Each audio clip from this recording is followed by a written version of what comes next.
Tenali double horse వారి వినాయక చతుర్థి శుభాకాంక్షలు. రుచికరంగా ఉంటుంది, అనుబంధాల్ని పెంచుతుంది. అంబాడ గ్రామంలో అయితే మాత్రం విషాద ఛాయలు అలుముకున్నాయి.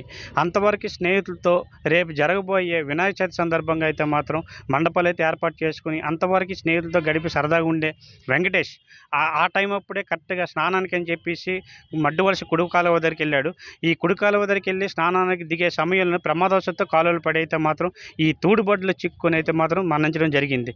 అంతవరకు ఉండే మా స్నేహితుడు ఇలా జరగడంతో మాత్రం స్నేహితులేమి, తల్లిదండ్రులేమి, గ్రామస్తులేమి చాలా అయితే మాత్రం బాధాకర విషయం అని చెప్పుకోవచ్చు. మనతో పాటు అయితే మాత్రం ఏం జరిగిందని చెప్పేసి ప్రత్యక్షంగా వాళ్ళ చిన్నాన్న గారు చూశారు. ఆయనతో మాట్లాడదాం.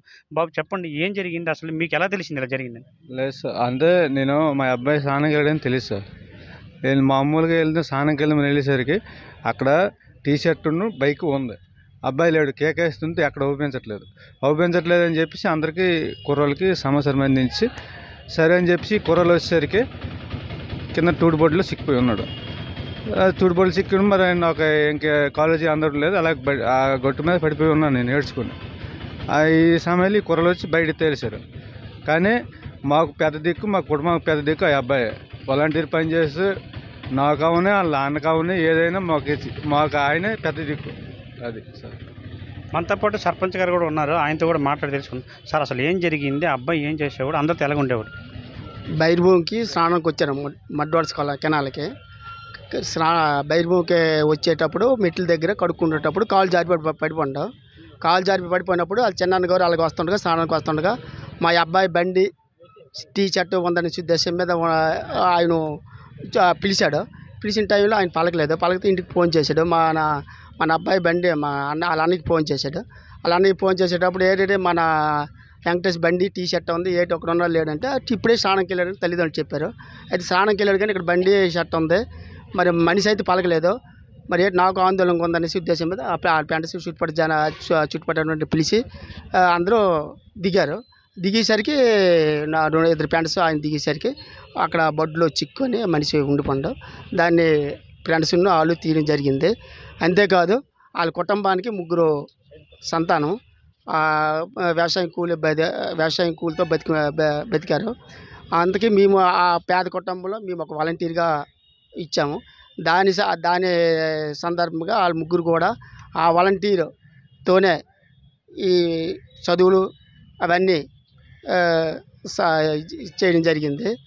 అంతేకాదు వాళ్ళ కుటుంబానికి గవర్నమెంట్ని సాయం చేయాలని మేము కోరుకుంటున్నాం. అంతేకాదు ఈ పంచాయతీ అంబాడ వెంకటాపురం వాళ్ళ కుటుంబానికి చనిపోయిన అందరము దిగ్భ్రాంతి చేస్తారు. అదే మనతో పాటు కూడా వెంకటేష్ అయితే ఫ్రెండ్స్ అయితే ఉన్నారు. అంతవరకు ఫ్రెండ్స్తో గడిపి రేపు వినాయక చవితి పండగ కదా సరదా చేసుకుందాం అని చెప్పేసి అయితే మాత్రం గ్రామంలో అయితే మాత్రం మండపాన్ని ఏర్పాటు చేయడానికి మాత్రం వీళ్ళతో పాటు సరదాగా గడిపిన వెంకటేష్ ఆ క్షణంకే అలా కాలువ వదిలికి వెళ్ళి అలా జరగడంతో మాత్రం ఫ్రెండ్స్ అయితే మాత్రం తీవ్ర విషాద ఛాయల్లో అయితే మునుకున్నారు. అయితే మనతో పాటు ఫ్రెండ్స్ ఉన్నారు, మాట్లాడదాం.